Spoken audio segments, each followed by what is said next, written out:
ప్రపంచం మళ్లీ వణికిపోతోంది. ఈసారి కూడా ముప్పు చైనా మూలాల నుంచే వస్తోంది. అక్కడ మొదలైపోయిన కొత్త వేరియంట్ ఇప్పుడు అమెరికా తలుపులు తడుతోంది. చైనాలో ఆసుపత్రులు నిండిపోతున్నాయి. వృద్ధులు తీవ్ర ఇబ్బందులు కూడా పడుతున్నారు. ఇప్పుడు అమెరికా కూడా అదే టెన్షన్ పడుతోంది. ఇంతకీ ఈ కరోనా కొత్త వేరియంట్ గురించి మీరు విన్నారా? ఇది ఎంత వేగంగా వ్యాపిస్తుందో తెలుసా? మళ్లీ మన పాత రోజులు చూస్తామా? అసలేంటి NB181? ఎందుకు మళ్లీ చైనా నుంచే ఈ ముప్పు వస్తోంది? NB181 అనే ఈ కొత్త కరోనా వేరియంట్ ఇప్పటికే చైనాలో తీవ్రంగా విజృంభిస్తోంది. అటు హాంకాంగ్లోనూ నెల రోజుల వ్యవధిలో 80కి పైగా తీవ్రమైన కేసులు నమోదయ్యాయి.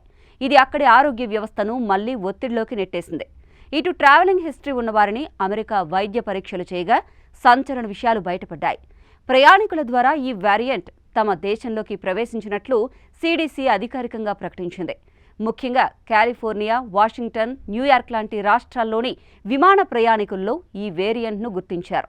అంతేకాదు ఓహియో, రోడ్ ఐలాండ్, హవాయి లాంటి రాష్ట్రాల్లోనూ ఈ వేరియంట్ కేసులు రికార్డవుతున్నాయి. ఒక్క మాటలో చెప్పాలంటే ఈ వేరియంట్ ఇప్పుడు డామినెంట్గా మారిపోయింది. ఇది మరణానికి కారణం కాకుండా చాలా వేగంగా వ్యాపించగల శక్తి ఉందనే విషయాన్ని శాస్త్రవేత్తలు చెబుతున్నారు. వ్యాక్సిన్ నిరోధకతను కూడా ఇది తట్టుకోగలదు అనే అనుమానాలు వ్యక్తమవుతున్నాయి. ప్రపంచవ్యాప్తంగా ఈ వేరియంట్ ఇప్పుడు జపాన్, దక్షిణ Korea, France, Thailand, Vietnam, Spain, Netherlands లాంటి దేశాల ద్వారా ప్రయాణిస్తున్న వారిలో కనిపించడం చూస్తే దీని వ్యాప్తి ఎంత ఉందో అర్థం చేసుకోవచ్చు.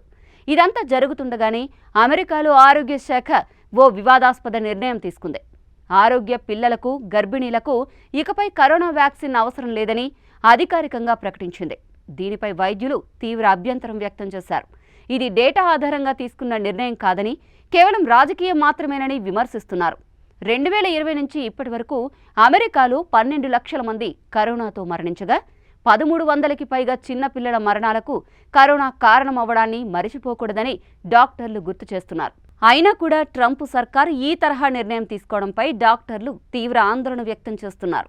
NB181 అనే ఈ కొత్త కరోనా వేరియంట్ ఒమిక్రాన్ ఫ్యామిలీకే చెందింది అయినా దీని లక్షణాలు గత వేరియంట్లకు పూర్తి భిన్నంగా ఉన్నట్టు పరిశోధనలు చెబుతున్నాయి. ఇది సాధారణ లక్షణాలతో మొదలవుతుంది. మొదట్లో జలుబు, దగ్గు, గొంతు నొప్పి లాంటి తేలికపాటి లక్షణాలు కనిపిస్తాయి. కానీ వృద్ధులు, దీర్ఘకాలిక వ్యాధులున్న వారికి ఇది తీవ్రమైన పరిస్థితులకు దారితీస్తోంది. ఫుల్ స్పీడ్తో శరీరంలో పాకే లక్షణం దీని ప్రత్యేకత. ఇందులోని జన్యు మార్పుల కారణంగా ఇది ప్రస్తుతం అందుబాటులో ఉన్న వ్యాక్సిన్లను పూర్తిగా ఎదుర్కోగలదు అనే అనుమానాలు శాస్త్రవేత్తల్లో కలకలం రేపుతున్నాయి. ఇందులోని స్పైక్ ప్రోటీన్లో జరిగిన మార్పుల కారణంగా ఇది మానవ కణాల్లోకి ప్రవేశించడానికి మరింత సహాయపడుతున్నట్టు అంటున్నారు. ప్రస్తుతం దీని వ్యాప్తి రేటు అత్యధికంగా నమోదవుతుండటంతో దీన్ని ఓ గ్రోత్ అడ్వాంటేజ్ కలిగిన వేరియంట్గా గుర్తించారు.